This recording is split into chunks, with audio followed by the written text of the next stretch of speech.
fahazavana izao tontolo izao, aoko hitany fahazavana mba hankalazana sy terana ny tompo andria maritra ho aintony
amin'ny anarana iray sy ny zanaka ary ny fanahy masina. Iray ny tena ary iray ny fanahy dia tony ny antsonanareo amin'ny fanantenana iray momba ny fiantsonanareo, iray ny tompo, iray ny finoana, iray ny batisa, iray Andriamanitra sady rain'izay rehetra sy manerana azy rehetra ary ao aminy izy rehetra. Ny kristianina dia mankalaza mandavan-taona izay inony mifanaraka amin'ny fanankam-pinoana ary ho antsika FPMA dia ankalazatsika anio Andriamanitra iray, zanaka ary fanahy masina, Andriamanitra telo izay iray. Izany teny izany no entina hiara-bananareo ary tsara ho antsika manokana ireo reny rehetra amin'ity andro natokana ho azy ireo ity. Miantso antsika Andriamanitra, oka isika maly azy ka hiara-idera sy ankalaza miaraka amin'ny salamo 770.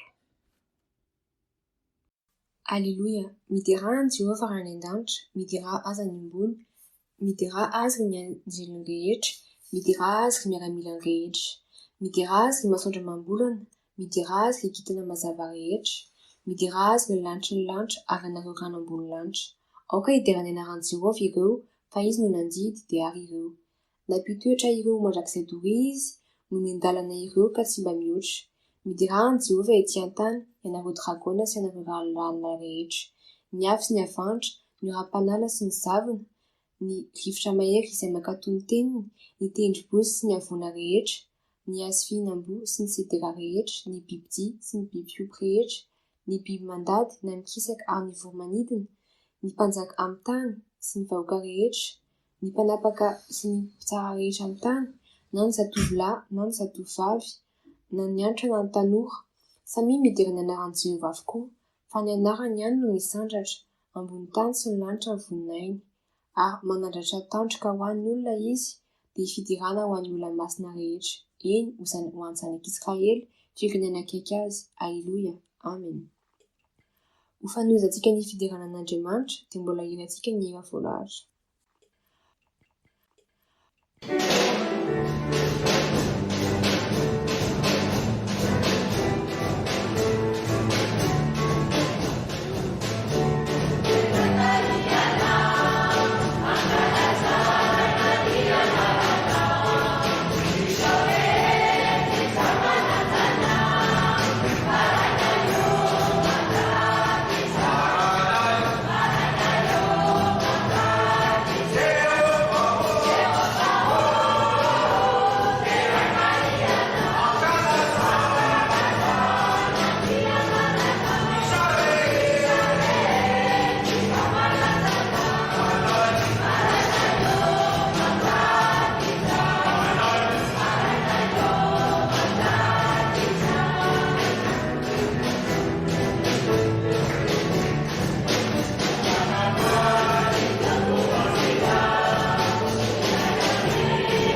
mbola hiaraka hivavaka isika.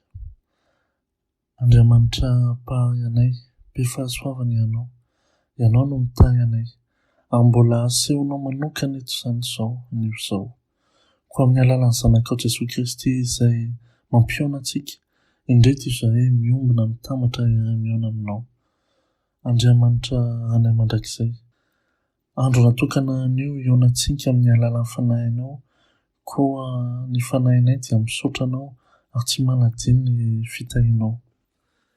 Indreto izahay zanakao vonona ny haino ny teninao, teny mahavelona anay, mampatanjaka ny faraisanay sy ny finoanay, koa mino izay fa mitoetra hatrany aminay ianao ary izay mitoetra aminao. Amen.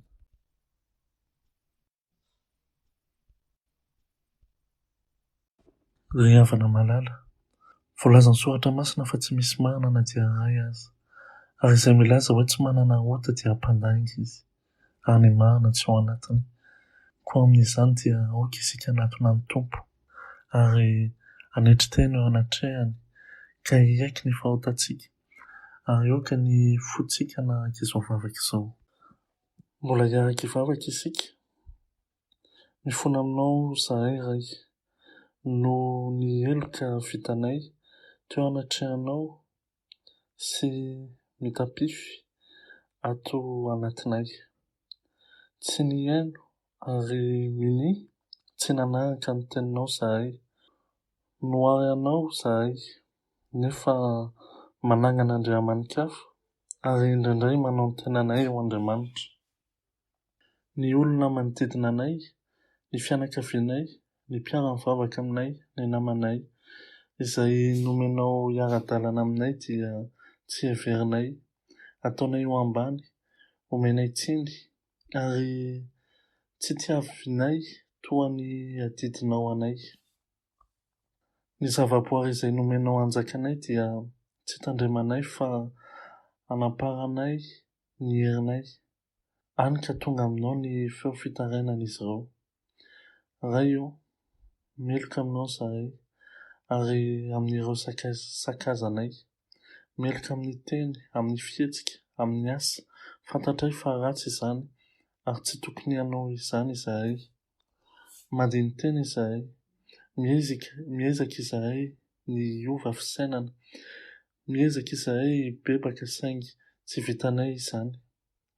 Miaraka izahay miantso anao manao hoe: Iranay be famindram-po, mitaloha aminao izahay, mamelany helokay, diovy izahay ho afa-pahotana, sasao izahay mba ho afa-keloko, ary avozo ny fanahinay mba ho voninka nompo anao. Ny fitiavan'i Jesosy Kristy zanakao mpamonjy anay no angatanganay aminao. Amen. Mbola hanohizantsika ny fifonantsika dia mbola iraintsika ny raha voalahatra.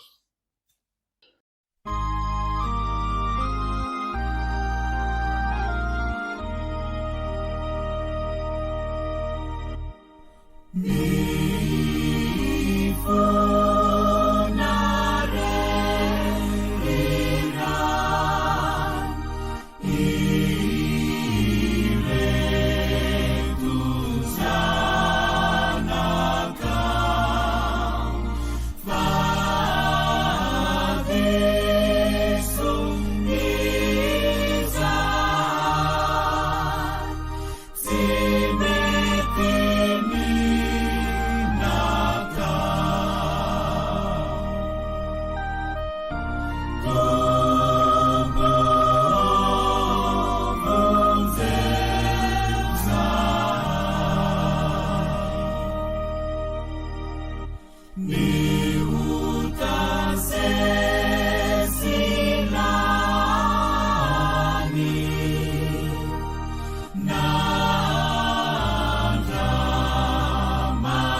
Ry havana malala, ianao ka raisy miteny famelan-keloka avy amin'ny tompo noho ny fahasoavana.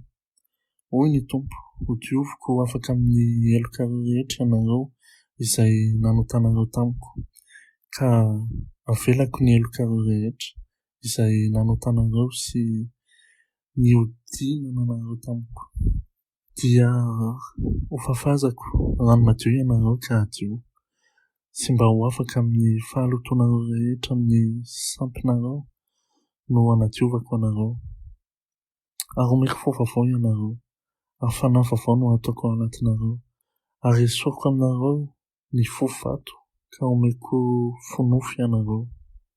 Ary ny fanahiko no ataoko ao anatinareo ka tonga anareo handeha araka ny lalako sy hitandrina ny fitsipiko ka hanaraka azy. Koa raha misy olona ao amin'ny Kristy dia olom-baovao izy. Efa lasa ny zavatra taloha, indreo efa tonga vaovao ireo. Fa izany rehetra izany dia avy amin'ny Andriamanitra izay nampihavana antsika tamin'ny alalan'i Kristy sady nanome anay ny fanompona, fampihavanana. Dia izao, Andriamanitra ao amin'ny Kristy no nampihavana izao tontolo izao taminy ka tsy nanisy ny fahatsoana ary efa napetrany aminareo ny teny fampihavanana. Noho izany tenim-pahasoavana izany dia voavela ny helitsika noho ny anarany masina. Miderany tompo. Amen. Voninahitra ny amin'ny avondrindra ho an'Andriamanitra ary fiadanana ho ety ambony tany amin'ny olona kasitrahana. Efa namela heloka antsika Andriamanitra noho ny fahasoavana.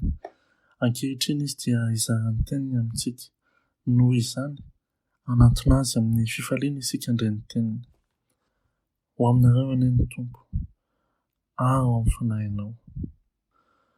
Ho fiomanam-panahy andraisana ny teny dia ataontsika ny vaolahatra.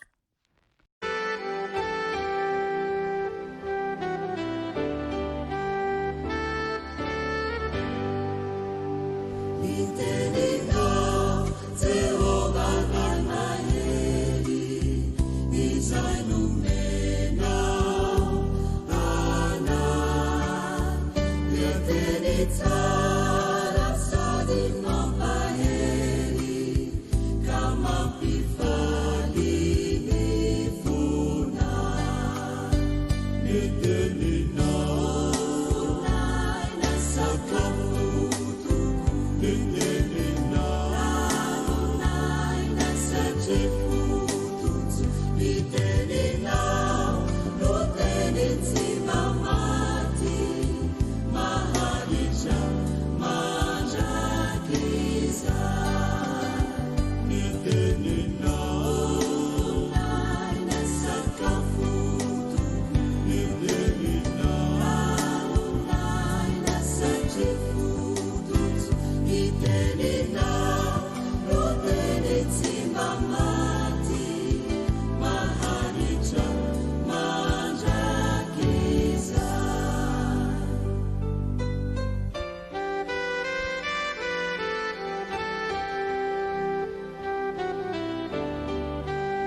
Mbola hiaraka hivavaka isika. Tompo Andriamanitra rainay io, mbola misaotra anao izahay noho ny fahasoavanao izay ahafahanay manantona anao, mihaino ny teninao ka handray ny hafatrao. Ampahafantary izay Tompo ny sitraponao ary diovy ny vatana sy ny fanahinay amin'ny alalan'ny teninao masina. Aoka ny teny rehetra avy aminao no ivelomanay ary hamafy finoana sy fanantenana ho anay mba ho vonoka nompo anao hatrany. Sokafy ary ny fonay Tompo, mba tsy ho mpihaino manadino izahay fa tena mpiatra ny teninao. Mitenena Tompo fa mihaino izahay. Amin'ny anaran'i Jesosy Kristy zanakao no anaovanay an'izany vavaka izany. Amen. Hovakintsika ny tenin'Andriamanitra ao amin'ny bokin'ny Eksodosy. Eksodosy 4:30 ny andiny 4 ka hatramin'ny 7. Eksodosy 4:30 ny andiny 4 ka hatramin'ny 7. Rehefa hita dia hovakiana amin'ny anaran'ny Tompo. Dia nanamboatra vato fisaka roa tahak'ilay teo Mosesy, ary nifoha maraina koa izy ka niakatra tao amin'ny tendrombohitra Sinay araka izay nandidian'i Jehovah azy, ary nentiny teny amin'ny tanany ny vato fisaka roa. Ary Jehovah nidina tao anatin'ny rahona ka nijanona teo aminy, dia nanonona ny anaran'i Jehovah. Ary Jehovah nandalo teo anatrehany ka niantso hoe: Jehovah, Jehovah, Andriamanitra mamindra fo sy miantra, mahari-po sady be famindrapo sy fahamarinana.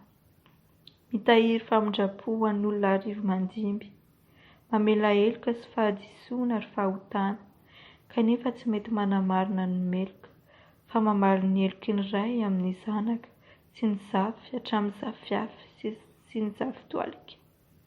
Ary Mosesy dia niondrika faingana tamin'ny tany ka niankohaka, dia hoy izy: Tompo, raha mba mahita fitio eo masonao aho, aoka ianao Tompo andeha afovoaninay, fa firenena mafy antoka izy, ka mamela ny helokay sy ny fahotanay, ary raiso lovanao izahay.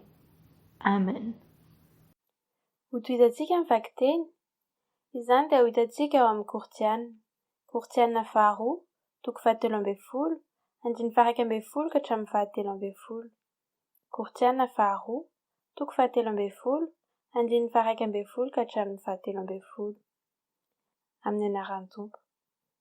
Farany ry rahalahy, mifalia, aoka ho tanteraka ianareo, mandraisa ny fampiononana, miraisa saina, mihavana, ary Andriamanitry ny fitiavana sy ny fiadanana ao aminareo.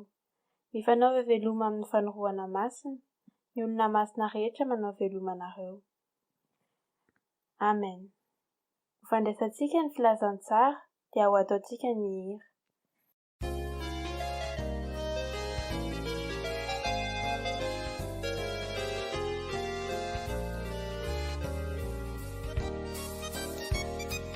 Jesosy reriami, filazantsara soa, nentinireo panompo, torina amina,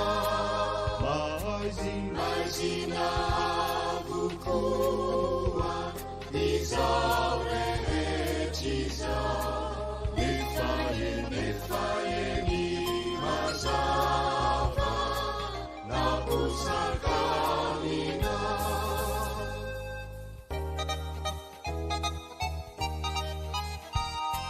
Jesosy reriami, no ivavana, ianarany rery, no fanavotana, ny olona rehetra, no aloalika, ety antanika, hatrany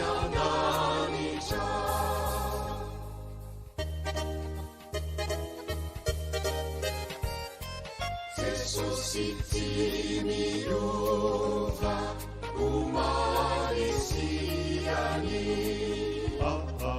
Ari mandraki zay fa timba mamitaka Mifuna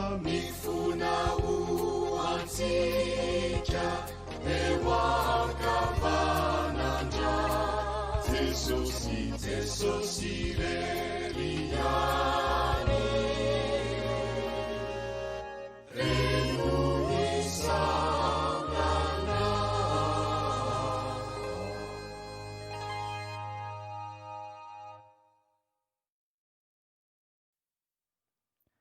Nous allons lire l'Évangile selon Jean, chapitre 3, versets 16 à 18, au nom de Jésus. Car Dieu a tant aimé le monde qu'il a donné son Fils unique, pour que quiconque met sa foi en lui ne se perde pas, mais ait la vie éternelle.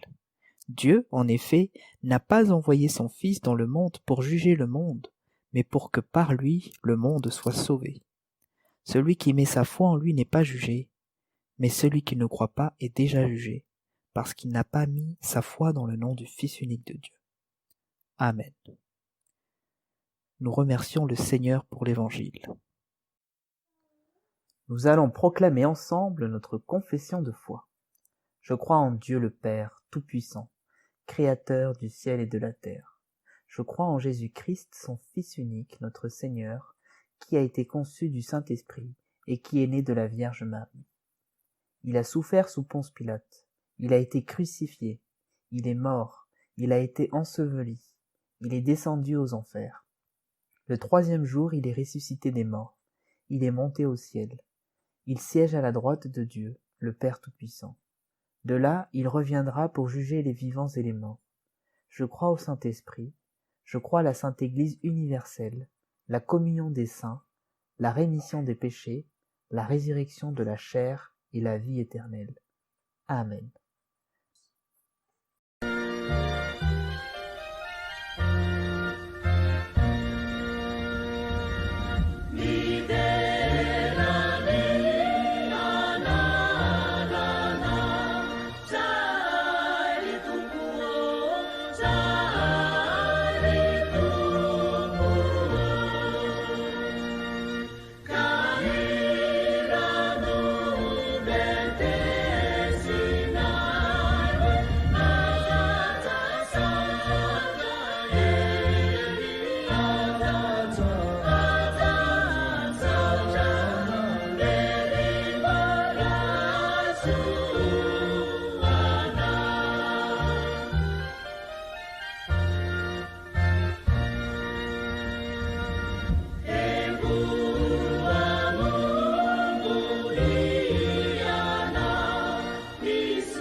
Miarabantsika rehetra amin'ny anaran'i Jesosy.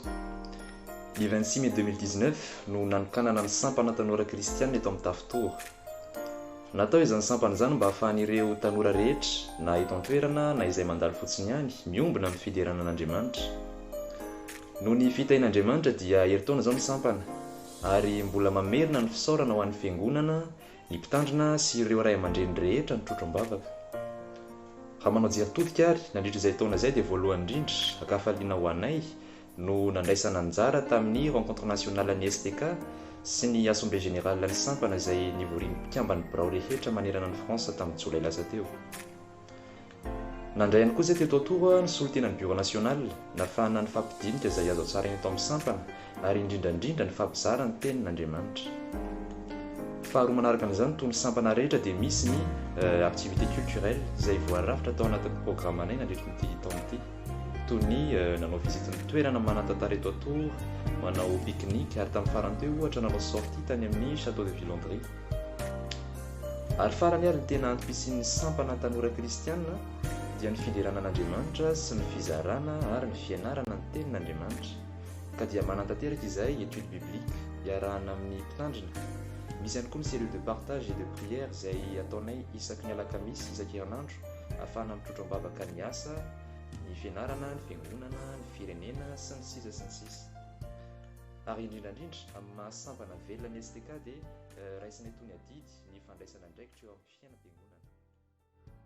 Ainsi donc par tous ces événements que nous avons effectués au cours de cette année, le verset qui me permet de marquer cette première année sera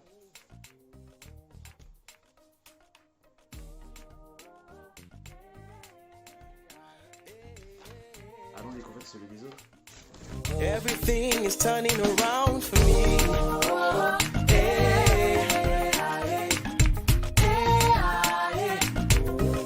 This is my testimony. My testimony. Oh yeah. Jesus, you have turned my life around. I'm a living testimony. I'm so blinded by your grace. You are the truth that lights my way. Everyone's asking how I'm smiling, waiting to make me smile. Lord, you've given me my freedom, so I will sing and testify. So in the name of Jesus, I am free. Oh yeah, yeah. I am free. I've got my freedom. Praise the Lord. Praise the Lord. So in the name of Jesus, I am free. In the name of Jesus, I am free. I've got my freedom. Jehovah, you have broken every chain, and you gave me a new name. With the way you changed my story, I just really can't explain. So when they ask me how I made it, I'll just point and say it's you. Cause I'm standing here today, cause I've been delivered by the truth. Also in the name of Jesus. Oh yeah, yeah. I am free. I've got my freedom. Praise the Lord. It is a wonderful something. I'm just saying thank you. I'm free. I've got my freedom. Praise the Lord.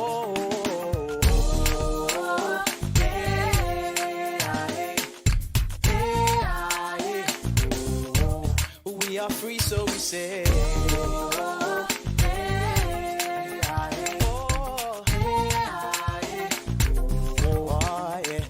Claim your freedom, testify, testify, testify, overcome, claim your freedom, testify, testify, oh yeah, sing a new song, claim your freedom, testify, testify, claim your freedom, testify, oh in the name of Jesus, oh Lord God, I've got my freedom, praise the Lord, yeah. And I will sing of your goodness, and I will sing of your mercy. I've got my freedom. Somebody look now. Come and see what the Lord has done. I've got my freedom. And I will dance and sing, and I will testify that. Yes, Lord. Thank you, Jesus. Oh, na na na na na. Oh, na na na na. Oh, my people, help me sing like, yeah.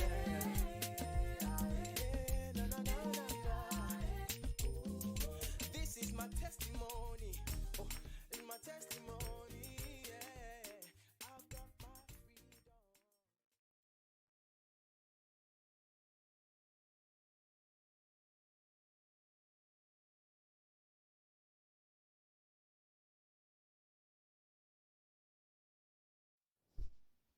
Faly miarabantsika rehetra amin'ny anaran'i Jesosy Kristy Tompo amin'izao alahady natokana ho an'ny sampana tanora kristianina izao. Miaraba manokana ny tanora kristianina izay nahatratra ny tsingeritaona voalohan'ny orenany ampitomboina ho aminareo mandrakarivany ny fahasoavana sy ny fiadanana avy amin'Andriamanitra Ray sy Jesosy Kristy Tompo. Ny azo ambara raha atao bango tokana ny fijoroana vavolombelona nataon'ireto tanora ireto tamintsika androany dia hamarin'Andriamanitra amin'ny sampana tanora kristiana ny teny voasoratra ao amin'ny Timoty 2 manao hoe izay soratra rehetra nomeny tsindrimandrin'Andriamanitra dia mahasoko ho fampianarana, ho fandresen-dahatra, ho fanitsiana izay diso, ho fitaizana amin'ny fahamarinana mba ho tanteraka ny olon'Andriamanitra ho vonona tsara amin'ny asa tsara rehetra. Tonga indray ary izao ny andro sy ny fotoana iainontsika ny teny ambarany Tompo amintsika. Enganie ka izay rehetra orenesintsika eto dia hiasa mahery ao am-pontsika tsirairay avy ka hitondra fiovana mahery vaika ahatonga antsika ho vavolombelona marina. Mbola hiarivavaka isika. Tompo, no hamarinonao taminay indray ny teninao manao hoe tsy ny mofo ihany ny veloman'ny olona fa ny teny rehetra mivoaka ny vavanao. Noho izany dia mitenena aminay indray ary ianao ry Tompo fa noana sy mangetahetanao izahay. Omeo anay ny fomanaiky ny teninao mba hitombonay amin'ny fahalalana tsaranao sy hanome hery anay tsirairay avy amin'ny fiazakazahanay. Dia ho anao irery ihany ny voninahitra. Amen. Ny tenin'Andriamanitra angalana hafatra ho antsika sy fampaherezana androany ary dia izay hitantsika ao amin'ny epistily nosoratan'i Paoly ho an'ny Efesianina 4 ka ny 1 ka hatramin'ny 7 izay mivaky toy izao. Fananarana azy na ny Efesianina zany mba hifanarahan-tsaina sy haharitra ary handroso tsara. Ary noho izany izaho mpifatotra noho ny amin'ny Tompo dia mangataka aminareo mba handeha mendrika ny fiantsoana izay niantsoana anareo amin'ny fanetretena rehetra sy ny fahalemem-panahy, amin'ny faharipo, mifandefitra amin'ny fitiavana, mazoto mitahana ny firaisana ary avy amin'ny fanahy amin'ny fiham-pihavanana. Iray ny tena ary iray ny fanahy. Dia toy ny antsoana anareo amin'ny fanantenana iray momba ny fiantsoana anareo. Iray ny Tompo, iray ny finoana, iray ny batisa, iray Andriamanitra sady ray n'izy rehetra izay ambonin'izy rehetra sy manerana azy rehetra ary ao amin'izy rehetra. Amen. Voafehin'ny soramandry na ny intitulen'ity soratra masina noraisintsika androany ity sahady ny zavatra takian'i Paoly tamin'ireo kristianina tao Efesosy. Fifanarahan-tsaina, faharetana ary fandrosoana tsara. Ny nanombohan'i Paoly ny fananarany dia ny hoe ary noho izany ho Paoly, izaho dia mangataka aminareo.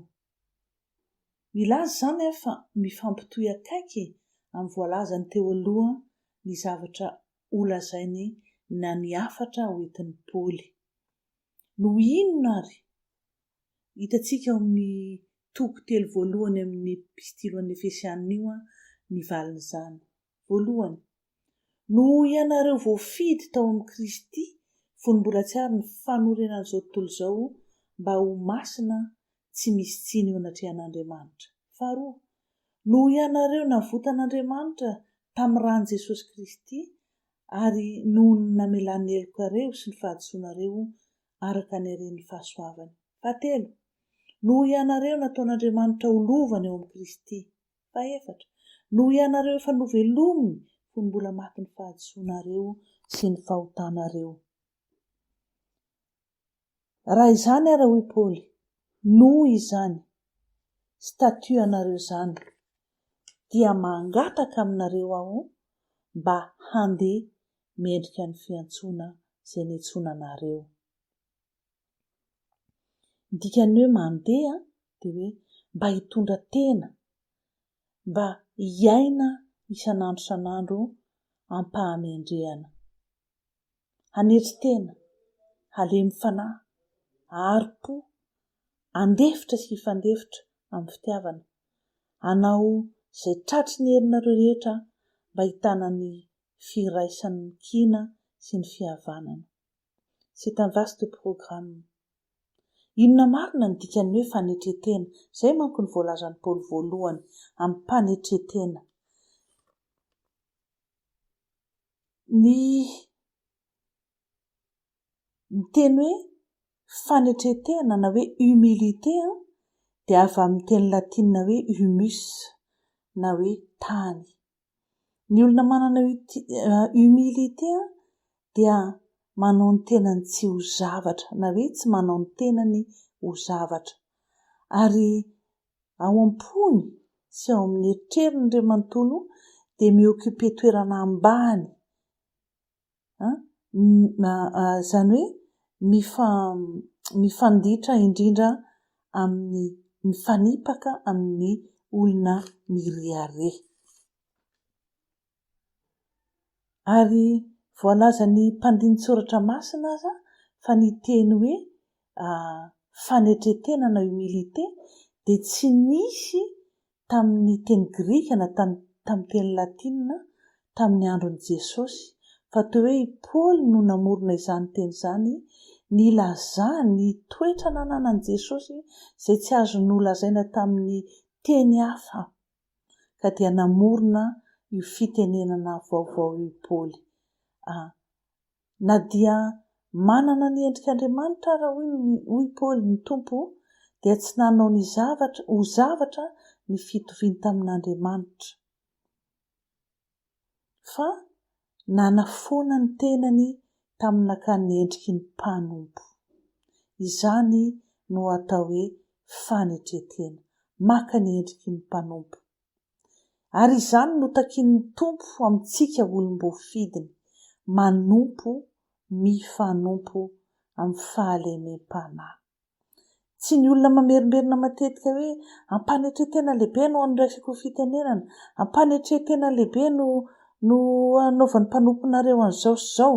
Tsy izany ry havana ny olona manetry tena, fa tsarovy fa Jesosy tsy mba mbola niteny mihitsy hoe ampanetretena lehibe no anasako ny tongotrareo mpianatro, fa i Paoly sy ireo apôstôly niaraka taminy no nahita maso ny fanetretena nananany. Aiza ho aiza amin'izany itsika fiangonana. Tokony ho tsarovantsika mandrakariva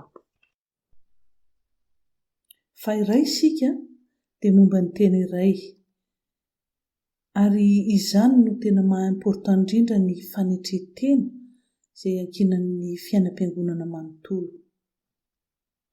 Maro ny zavatra mahasamihafa antsika nefa, any amin'ny genetika mihitsy no efa samihafa, ny fomba fisainana sy ny fiheverana tsy mitovy, ny fomba fijery samihafa satria samihafa ny fomba nitaizana ny tsirairay. Ary ato amin'ny fiangonana no ampiresan'Andriamanitra ny olom-bofidiny rehetra ho tena iray, ho saina iray amin'ny alalan'ny fanahiny izay miasa ao anatin'ny tsirairay. Ny fakapanahy eo amin'ny mpino dia ny fiheverantena ho manana ny marina mandrakariva, ary dia mampiasa ny tenin'Andriamanitra hitsarana sy hampanginana ny hafa izay tsy mitovy hevitra amin'ny tena. Indrindra moa ka lazaintsika hoe jentilisa ilay olona. Tsarovy ry havana fa ny fomba fijerin'Andriamanitra antsika dia mpanota vao avitra, mpanota ny ara-maty tamin'i Kristy teo amin'ny batisa ary ny ara-natsangana tamin'i Kristy olom-baovao. Matetika isika rehefa manana ny fiheverantena ho masina kokoa, ho akaikikaikin'Andriamanitra kokoa araka ny asa ataontsika amin'ny fiangonana, dia tsy manatsofina mihitsy iain'ny hafa. Ny tiako ambara dia izao: Andriamanitra irery no manana fomba fijery marina satria mahita ny miafina rehetra, na ny hita maso na ny tsy hita, na ny aloky ny vavan'ny olona na izay miafina ao am-po. Moa tsy matetika isika no miteny hoe tena fantatro tsara ny ranony iny ka. Ry havana, tsy men'Andriamanitra ny olony na dia kristianina aza izy ny fahafantarana ny any am-pon'ny hafa. koa raha misy zavatra jerena na hevitra dinihana dia tadidio fa point de vue fotsiny ihany no ananany tsirairay. Point, izany hoe kely dia kely no fantatry ny olona iray. Ary tsy takatsika nefa izany akely antsika izany matetika. Fa rehefa manana traikefa misimisy iny ohatra dia mihevitra fa tsy mety diso. Misy association izay aty amin'ny toerana misy anay aty, association nomena anarana hoe que nos différences deviennent richesse. Ary manao forum isaky ny 2 taona ny mpikambana ao amin'io association io. Ary mahafinaritra sy manintona ny mahita olona marobe samy hafa firenena, hafa fitafiana, manana vakoka tsy mitovy, samy mitondra ny sakafo avy any amin'ny tany ihany na spécialité culinaire raha mihinana amin'ny mpifaliana tsy mifampitsara. Jereo anie ny fasika, raha maka fasika iray tanana isika ka jerena amin'ny lopo ohatra dia atsapa fa vatokely marobe samy hafa no atao hoe grain de sable. Samy hafa ny habeny, samy hafa ny lokony, samy hafa ny anarany, samy hafa ny formany. Kanefa ny fiarahan'izy ireo mitambatra amin'ny toerana iray no azotsika ny atao hoe tora-pasika izay mahafinaritra sy manintona tokoa. Antsoin'ny tenin'Andriamanitra ry isika tsirairay androany mba hiazona ny firaisana amin'ny fanahy masina ao amin'ny Kristy, mba tsy ho zava-bitika indrindra dia mahatonga ady sy fifandirana. Matsiaro tantara kely ry havana, efa notantaraiko tamin'ny sasany taminareo ihany izy ity, fitantaran'ny mamanay tamin'izahay mbola kely. Nandeha nitarano tambonin'ny lakana hono ty mpivady. Ary tena mpitana teny dia natazana ny tendrombohitra manodidina. Dia hoy ramatoa, rangahy, tena mahafinaritra ilay tendrombohitra ry, misy bozaka milenodenoka tahaka ny netezana. Namaly rangahy hoe ramatoa, io ve dia netezana? Ohatran'ny naratana io. Tsy nanaiky ramatoa fa hoe efa niteny taminao hoe netezana io. Naratana io ia. Farany netikatezerana rangahy dia natosiny tanaty rano ilay vadiny. Inona no nataon'ilay ramatoa? Amin'izy efa akaiky ho faty an-drano iny, natsangany avo be ny tanany dia nataony toy ny hety ny ratsany loha, izany hoe netezana io. Netezana io na ho faty aza tsy maninona fa amiko io dia netezana. Tantara atao hoe mampalahelo sy mampiomehy ihany izany ry havana, ary loko marimarina fa anganongano fotsiny ihany. Kanefa mety miseho eo amin'ny fiangonana izany, fa eo amin'ny sehatra isehoany no samy hafa. Hoy Jesosy ao Matio 20:27, ary lazaiko aminareo fa hatramin'izao dia tsy mba hisotro itony vokatry ny voaloboka itony intsony aho. Misy kristianina manao hoe jus de raisin ihany, izany lazain'i Jesosy izany, ary izany ny anay, izany ihany no ekenay. Ny an'ny sasany divay, satria vokatry ny voaloboka ny divay. Samy vokatry ny voaloboka na ny jus de raisin na ny divay. Ny tsy vitivikevitra ry havana dia mahatonga fifandirana, ady, ary miafara amin'ny hoe izaho tsy handray ny fanasan'ny tompontsony raha mbola divay ny ao, izaho tsy handray ny fanasan'ny tompontsony raha mbola jus de raisin ny ao.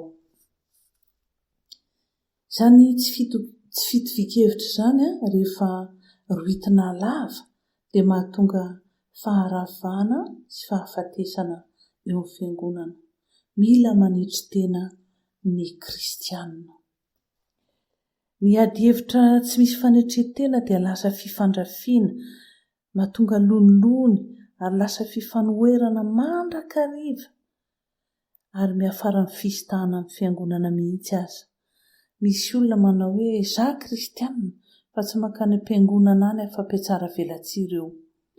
Misy organina iray amin'ny tenan'ny olombelona ve ry havana afaka misitaka azafady ka miaina irery. Fahafatesana tsy ela-kory no miandry azy. Ny mifanohitra amin'ny fanetretena dia ny fiavinavonana, na ny hoe fiavinavonan-kevitra. Todika amintsika tanora manokana ankehitriny, tsy hoe ahitana fiavinavonana na fiheveran-tena ho zavatra ao aminareo, fa alahady ny STK androany. Izao, faly ny fiangonana mahita anareo mihamaro anisa, faly ny fiangonana mahatsapa ny zotom-ponareo ary sujet de reconnaissance ho an'ny fiangonana manontolo izany. Hita mivaingana izany zotom-ponareo izany amin'ny fandraisana anjara amin'ny fiainam-piangonana manontolo. Izao anefa no hanampiako izany. Ny fahalalana an'Andriamanitra no voaloham-pahendrena. Ary ny tena jeren'ny tompo amin'ny asa ataontsika rehetra dia ny moteur, atao hoe moteur mianime antsika na mitarika antsika ao anaty ao. Ny an'ny motivation ahitana sitraka eo anatrehan'Andriamanitra dia ny fitiavana miasa amin'ny mpanetretena. Raha izany no ao anatinareo, ao anatintsika tsirairay avy dia hitombo ny ambaindainy ny fanjakan'Andriamanitra. Tsy ilaina kory sika na hoe inona no atao mba hitombon'ny olona atao am-piangonana, mba hitombon'ny budget am-piangonana, andao hanao fampisehoana, andao hanao an'izao sy izao. Ry havana, fantatry ny tompo anie, na azony ametrahana fitokisana ianao na tsy, mba hanangona ny ondriny ao ambala sy tandrina azy ireo amin'ny mpitiavana. Hoy Jesosy tamin'ny Petera ao amin'ny Matteo 6:17. Ary izao milaza aminao koa, ianao no Petera, ary ambonin'ity vatolampy ity no ahoriko ny fiangonako.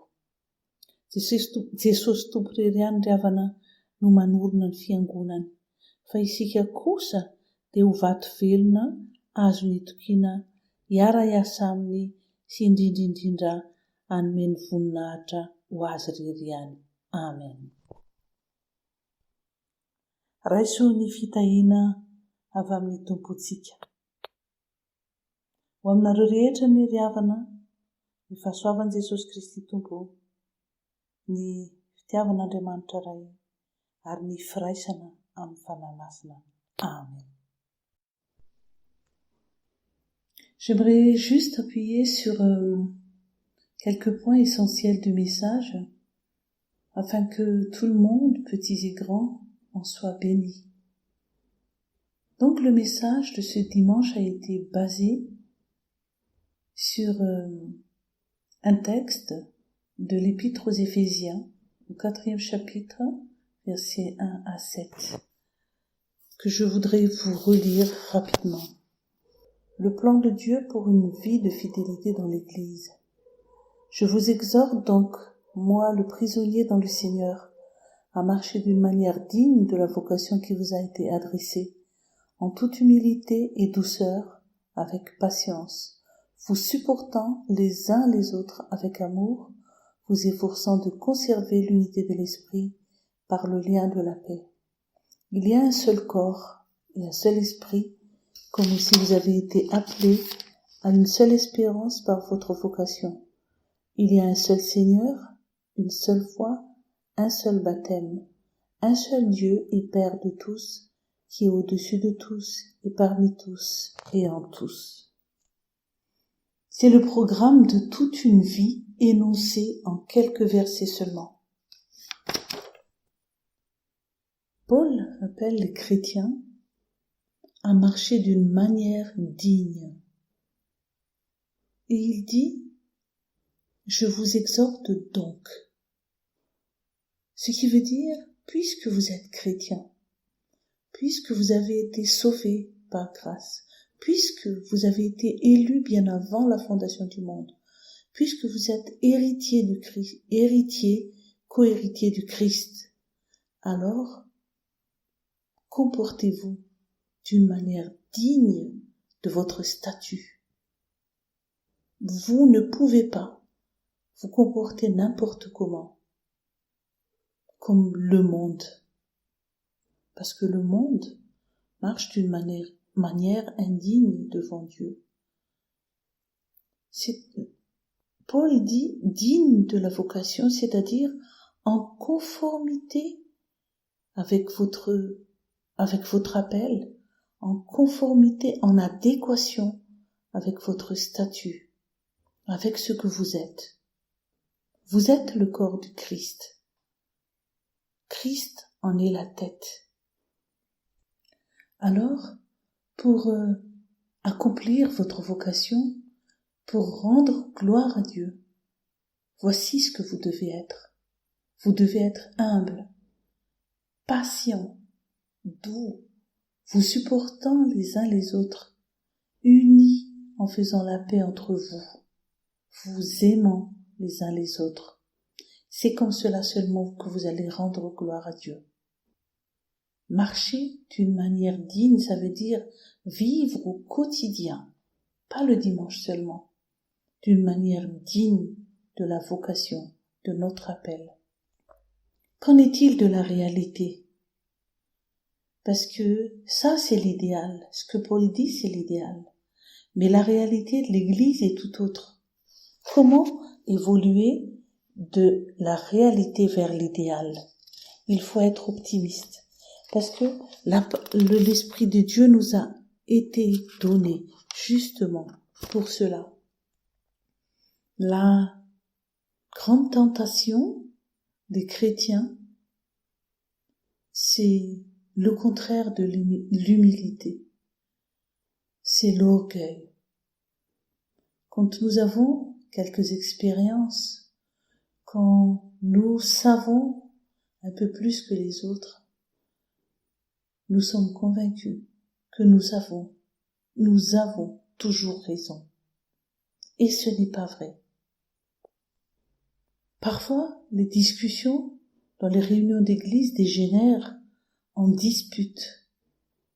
Et souvent, c'est à cause de nos différences. Nous avons du mal à accepter la différence. Nous avons du mal à accepter que les autres aient des opinions différentes de notre opinion. Et nous ne supportons pas de ne pas être entendus. Nous ne supportons pas souvent de ne pas être vus. C'est la tentation qui vous guette, chers jeunes en Christ.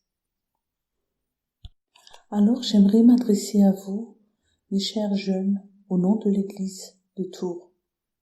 L'Église est heureuse de voir que vous croissez en nombre. L'Église est heureuse de constater votre zèle pour le service du Seigneur, et c'est un sujet de reconnaissance pour tous. Mais j'aimerais rappeler ceci. La connaissance de Dieu est la première des sagesses. Et ce que Dieu regarde, c'est le cœur. L'homme regarde aux apparences, mais Dieu regarde le cœur. Il voit nos motivations. La seule motivation qu'il agrée, c'est l'amour. Travailler dans l'amour, dans l'humilité. Et si c'est cela qui est en vous, sachez que vous serez des instruments bénis entre les mains du Seigneur. Dieu cherche des disciples qui marchent en toute humilité dans l'amour, afin de leur confier ces brebis qui ne sont pas encore rentrées dans le pâturage. Que son nom soit glorifié. Amen.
Maman, tu as de la valeur à mes yeux, tu as de l'importance et que je t'aime. Que l'Éternel te bénisse et te garde. Que l'Éternel fasse briller son visage sur toi et t'accorde sa grâce. Que l'Éternel se tourne vers toi et te donne la paix. Béni sois-tu, maman. Maman, tu as de la valeur à mes yeux, tu as de l'importance et que je t'aime. Que l'Éternel te bénisse et te garde. Que l'Éternel fasse briller son visage sur toi et t'accorde sa grâce. Que l'Éternel se tourne vers toi et te donne la paix. Béni sois-tu, maman. Maman, tu as de la valeur à mes yeux, tu as de l'importance et que je t'aime. Que l'Éternel te bénisse et te garde, que l'Éternel fasse briller son visage sur toi et t'accorde sa grâce. Que l'Éternel se tourne vers toi et te donne la paix. Béni sois-tu, maman. Maman, tu as de la valeur à mes yeux, tu as de l'importance et que je t'aime. Que l'Éternel te bénisse et te garde, que l'Éternel fasse briller son visage sur toi et t'accorde sa grâce, que l'Éternel se tourne vers toi et te donne la paix. Béni sois-tu, maman. Maman, tu as de la valeur à mes yeux, tu as de l'importance et que je t'aime. Que l'Éternel te bénisse et te garde, que l'Éternel fasse briller son visage sur toi et t'accorde sa grâce, que l'Éternel se tourne vers toi et te donne la paix. Béni sois-tu, maman. Maman, tu as de la valeur à mes yeux, tu as de l'importance et que je t'aime. Que l'Éternel te bénisse et te garde. Que l'Éternel fasse briller son visage sur toi et t'accorde sa grâce. Que l'Éternel se tourne vers toi et te donne la paix. Béni sois-tu, maman. Maman, tu as de la valeur à mes yeux, tu as de l'importance et que je t'aime. Que l'Éternel te bénisse et te garde. Que l'Éternel fasse briller son visage sur toi et t'accorde sa grâce. Que l'Éternel se tourne vers toi et te donne la paix. Béni sois-tu, maman. Maman, tu as de la valeur à mes yeux, tu as de l'importance et que je t'aime. Que l'Éternel te bénisse et te garde, que l'Éternel fasse briller son visage sur toi et t'accorde sa grâce, que l'Éternel se tourne vers toi et te donne la paix. Béni sois-tu, maman.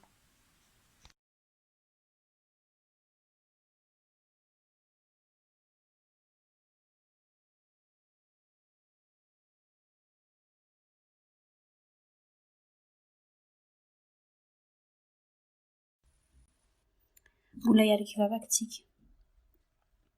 Tompo, misaotra anao izahay no ity andro natokanao ity. Misaotra anao noho ny fitiavanao anay. Misaotra fa nomenao ny teninao sy ny fanahinao masina izay miasa tao anatinay. Misaotra noho ny fiainana be dehibe izay omenao anay. Mivavaka izahay anio ho an'ny fiangonanao mba haritra amin'ny finoana anantena sy andro ny fiverenanao Jesosy Kristy. Mivavaka izahay ho an'ireo mpiangana tsirairay, ny ankizy, ny tanora, ny ray aman-dreny, ny zokiolona, tafio ny fiadananao hatrany izahay amin'ny fanomponanao. Mivavaka izahay ho an'ireo mpiara-mivavaka aminay izay nandray fifaliana, miaraka mankasitraka anao izahay noho izany fifaliana izany. Mivavaka ihany koa izahay ho an'ireo marary na noho ity valana aretina ity, COVID-19, na ny aretina hafa, ka siony tananao izy ireo mba ho sitrana. Mivavaka ihany koa izahay ho an'ireo voahenjika noho ny finoananao Kristy, ho an'izay reraka sy miravoravo tanana amin'ny fanarahananao, ho an'ireo mandalo fahoriana, ny fanahinao masina ny ampahery sy ameno azy ireo.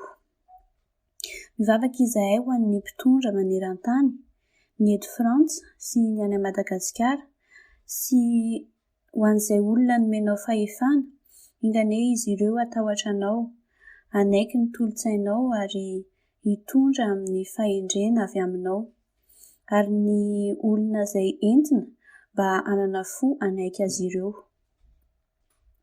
Mivavaka izahay ho an'ireo tsy mahalala anao, aoka mifanahinao masina hiasa anatin'izy ireny, mba hanaiky anao izy, mba hanaiky anao ho tompo izy ireny, toa anay Jesosy izay entinao hanavao isan'andro ny fanekena anaraka anao isan'andro. Ankehitriny tompo dia entina eto anatrehanao ny vavakay mangina izay miloaka avy ao am-ponay.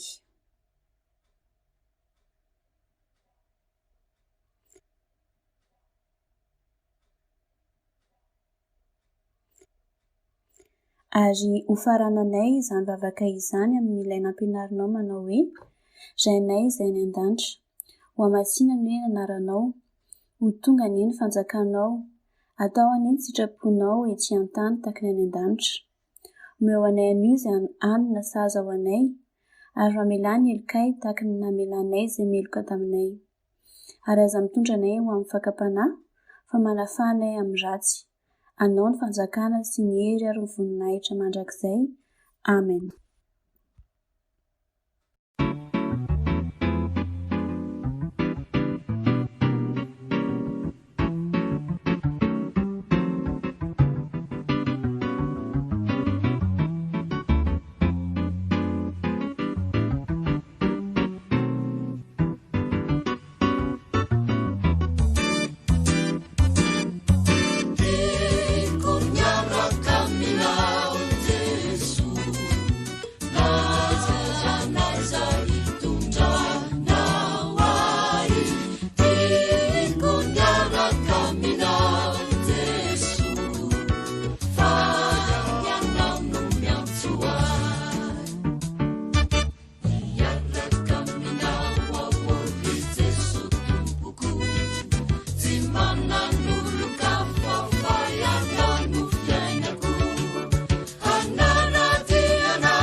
Raiso ny tsodrano avy amin'ny tompontsika.